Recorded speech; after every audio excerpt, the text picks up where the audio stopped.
Welcome back to Fox 5's On the Hill live this Sunday. You know, the latest economic numbers out this week continue to show a strong job market and steady inflation. But if you're into the market to buy a home, interest rates remaining higher than they have been in years and a supply of our homes is down.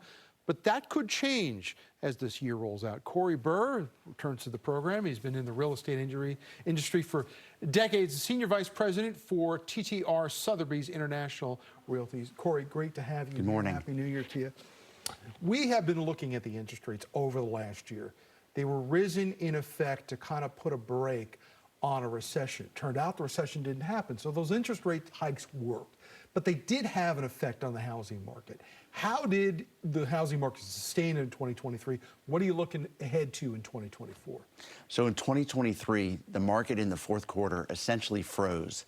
As rates hit 8% on the 30-year fixed in October, people just pulled in their wings and didn't transact much business.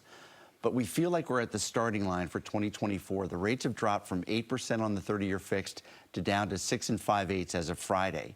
So that's a much different environment, so that we think that affordability is going to be better for buyers. So we're at 6.5 right now. We're hearing there could be as many as possibly 3 drops ahead.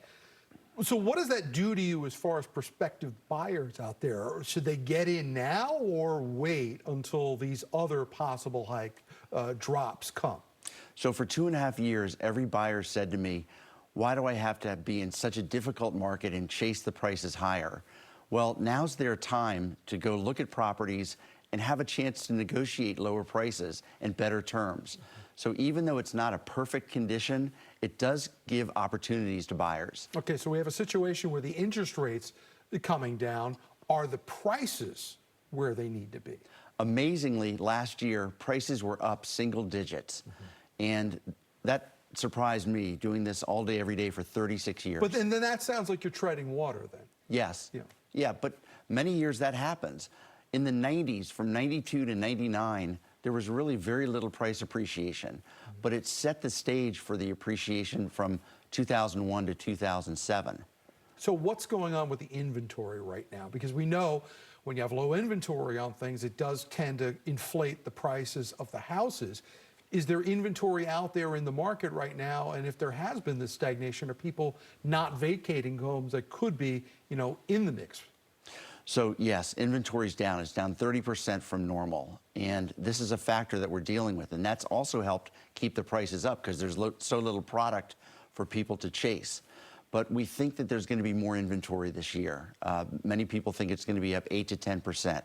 And I can tell by looking in the multiple listing computer that a lot of listings are scheduled to come on the market in the next 2 to 3 weeks. One of the things we've learned from you over the years is that as you've come and visited us in schools about this, is that right now really is not usually the hot time for housing sales. It's usually in the spring.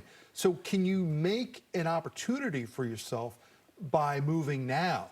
In January, in February, before that later spring season really kicks in? Most definitely. People love to buy in the later spring and settle in the summer.